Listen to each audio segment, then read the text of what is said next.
चल रहा है और अब भारत की ओर से चुनावी महासंग्राम का कार्यक्रम किया जा रहा है। और इसी बीच हमारे आज से वरिष्ठ कांग्रेस के नेता भी हैं, महापौर का चुनाव के अलावा विधायक के विधान चुनाव में चेयरमैन भी रह चुके हैं वो, और इसके अलावा उनके पास कई पद रहे हैं बहुत अनुभवी विनोद बंसल जी के साथ। जैसे आज पूछते हैं कि तुम गठबंधन के प्रत्याशी कर रहे होंगे, क्या स्थिति रहेगी, कैसा चुनाव चलेगा। बंसल जी, आपका हाल गठबंधन के साथ बात करेंगे। चुनावी दौर चल रहा है इस समय, कांग्रेस गठबंधन नहीं है। देखिए, हमारे प्रधानमंत्री जी देश के प्रधानमंत्री हैं, वो भारतीय जनता पार्टी के अकेले प्रधानमंत्री नहीं है। और जिस प्रकार की भाषा का प्रयोग किया जा रहा है, जो एक सभ्य समाज है, उसको ये महसूस हुआ है कि वो उनका अपमान कर रहे हैं। हर चीज के ऊपर आप कुछ बारीकी से जाते हैं और जिस प्रकार से झूठ बोलते हैं अच्छा नहीं है, प्रधानमंत्री के लिए शोभा नहीं देता है। जहां तक गठबंधन की सवाल है, गठबंधन के अंदर पूरी ताकत के साथ हमने भी अपेक्षा नहीं की थी कि गठबंधन इतनी ताकत के साथ मैदान में आ जाएगा। और आज स्थितियां ये हैं कि हमारा इंडिया गठबंधन पूरी ताकत के साथ, कहा जा रहा था कि कार्यकर्ताओं के बीच में मतभेद है। मैं ये वीडियो भेज देता हूं, देख लेना। सपा के कार्यकर्ता हों, आम आदमी पार्टी के कार्यकर्ता हों, कांग्रेस के कार्यकर्ता हों, सब मिलके एक दूसरे के साथ काम कर रहे हैं और इस आशा विश्वास के साथ कि देश की स्थिति जो भयानक होती जा रही है, हमारे संविधान के खिलाफ ये लोग जा रहे हैं। कहते हैं कि हम संविधान के आरक्षण खत्म करेंगे, संविधान को नुकसान पहुंचाएंगे। कहेंगे हम आरक्षण खत्म नहीं कर रहे। भाई, आरक्षण खत्म कर तो रहे हो। अग्निवीर ले आए, सरकारी नौकरी नहीं है, और सरकारी नौकरी नहीं है तो रिजर्वेशन कहां मिलेगा? प्राइवेट में कोई रिजर्वेशन दे रहा है? इस प्रकार के इनकी सोची समझी रणनीति है, चाहे वो संघ हो और आरएसएस हो, इनके विभिन्न संगठन हो और भारतीय जनता पार्टी हो। इस प्रकार का ये चुनाव, जिस प्रकार के फतेहपुर सीकरी, हमारी आगरा की 2 सीटें, आगरा शहर और फतेहपुर सीकरी, क्या स्थिति चल रही है दोनों सीटों को? दोनों सीटें हम जीतने जा रहे हैं। और आप ताज्जुब ना करें, आप जो देखना, जो थर्ड फेज हो रहा है उसमें बीजेपी को बहुत बड़ा डैमेज होने जा रहा है, जिनको ये कंट्रोल नहीं कर सकते। आगरा की सीटों को देख लीजिए, लगा रहे हैं पूरी ताकत। राजनाथ उनके रक्षा मंत्री आ रहे हैं, माननीय मुख्यमंत्री 3-3, 4-4 बार आ रहे हैं, और भाषण देखिए किस स्तर का है। प्रधानमंत्री किस स्तर पर चले गए, मुख्यमंत्री किस स्तर पर चले गए।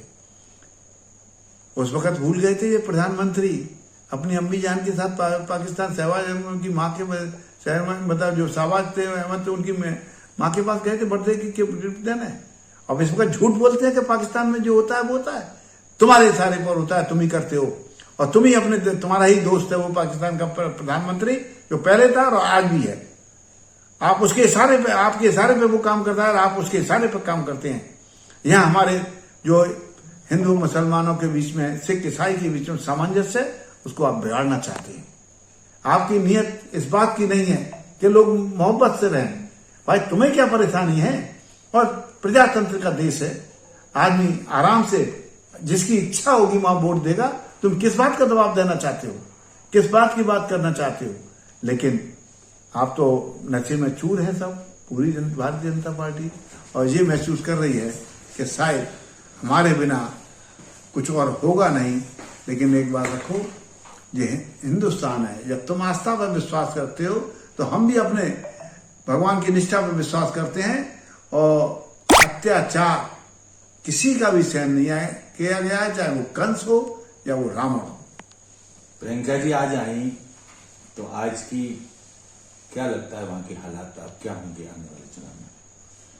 निश्चित रूप से आज के तो जन सैलाब था वहां पर, और प्रियंका जी के मैं कह नहीं सकता, इतनी बड़ी भीड़ थी वहां कि लोग ताज्जुब कर रहे हैं। और इनके उप मुख्यमंत्री भी एक मीटिंग कर रहे थे, बता रहे थे कि वहां कुछ नहीं रहा और ब्राह्मणों को पटाने के लिए और मनाने के लिए आए हैं। इस प्रकार से काम नहीं चलेगा। फौजी बाबा ने काम किया है, वो गरीब आदमी है, पेंशन भोगी है, वो पेंशन का मतलब समझता है, इसीलिए कह रहा है कि सरकार पेंशन दे, अग्निवीरों की योजना जो है जो वापस ले, क्योंकि सेना में भर्ती हो तो 70 साल तो 16 साल के लिए जो होती है वो भर्ती होनी चाहिए, जिससे कि जो सैनिक है अपनी जान पर कुर्बान करके देश पे बलिदान करता है उसको पेंशन ना मिले, उसके परिवार का संरक्षण ना हो, उसके परिवार को पोषण करने का अधिकार नहीं हो। ऐसा नहीं होना चाहिए। और निश्चित रूप से हमारे राष्ट्रीय अध्यक्ष खड़गे जी, पूर्व अध्यक्ष राहुल गांधी जी और महामंत्री प्रियंका गांधी ने कहा है कि हम सत्ता में आ रहे हैं और सत्ता में आने के बाद सबसे पहले अग्निवीर योजना वापस करेंगे और जिस प्रकार की भर्ती पहले होती थी उसका करेंगे। जीएसटी की जो समस्या है उसको व्यापारियों के साथ बैठकर दूर करेंगे और नोटबंदी जैसी जो इन्होंने घपलेबाजी की है उसकी जांच भी कराएंगे। राफेल को भी नहीं छोड़ेंगे, सब निगाह में है, ऐसा नहीं है। लेकिन अब ये है कि आप क्षेत्र में जा रहे हैं, इस सीट पे भी जा रहे हैं, उस सीट पे भी जा रहे हैं, क्या मुद्दे सामने आ रहे हैं आपके? कोई जातवाद के मुद्दे हैं या धर्मवाद का मुद्दा चल रहा है?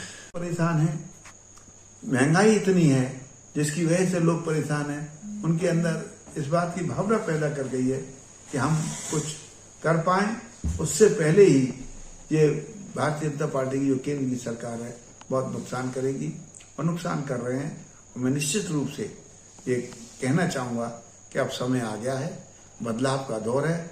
आप देखते जाइए कि 4 जून में मोदी निष्ठा पर शक करना ठीक नहीं है।